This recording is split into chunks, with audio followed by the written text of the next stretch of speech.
नमस्कार दोस्तों। शास्त्रीय संगीत में गायकों का विशेष महत्व रहा है। इन्हीं में से एक नाम था पंडित जसराज, जिनका संबंध संगीत के मेवाती घराने से था। 4 वर्ष की उम्र में ही पिता पंडित मोतीराम का निधन होने के कारण उनका पालन पोषण बड़े भाई पंडित मणिराम ने किया। पंडित जसराज की गायकी एक अद्भुत गायकी थी। क्लासिकल व सेमी क्लासिकल म्यूजिक दोनों रूपों में उनका प्रदर्शन उम्दा रहा। कहा जाता है कि बेगम अख्तर से प्रभावित होकर उन्होंने क्लासिकल म्यूजिक को अपनाया।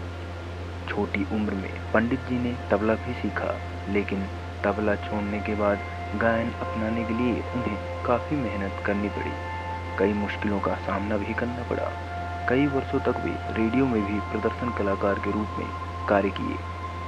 मेवाती घराने से संबंध होने के कारण ख्याल गायकी में उनकी निपुणता थी, लेकिन उन्होंने ठुमरी अंग को भी जोड़कर गायन किया। पंडित जसराज जी ने जुगलबंदी का एक उपन्यास रूप तैयार किया, जिसे जसरंगी कहा जाता है। यह मूर्छना की प्राचीन शैली का रूप है।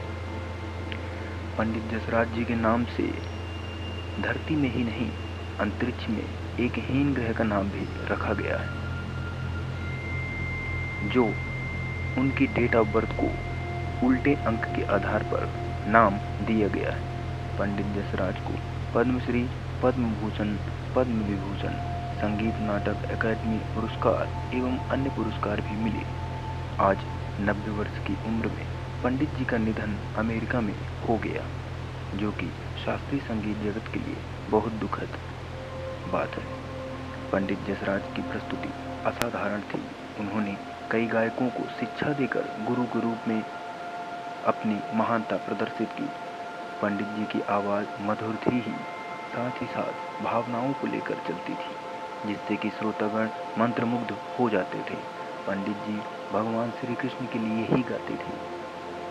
पंडित जी ने एक बार कहा कि भगवान उनके सपने में आए और उनसे बोला कि तुम दिल से गाते हो, जो मेरे दिल में ही पहुंचता है। उसी समय से ही पंडित जी ने गाना शुरू किया था। उस रात के बाद से पंडित जी के गायन में एक विशाल चमत्कार हुआ और जिंदगी भर रहा। पंडित जी ने भारत ही नहीं अपितु कनाडा और अमेरिका में भी संगीत विद्या सिखाई। पंडित जी के जाने के बाद एक शून्य सा छा सकता है, क्योंकि ऐसी मधुर आवाज़ अब शायद ही आए। पंडित जी की बेटी दुर्गा जसराज जी हैं। पंडित जी को रसराज के नाम से भी जाना जाता था। भगवान उनकी आत्मा को शांति दे।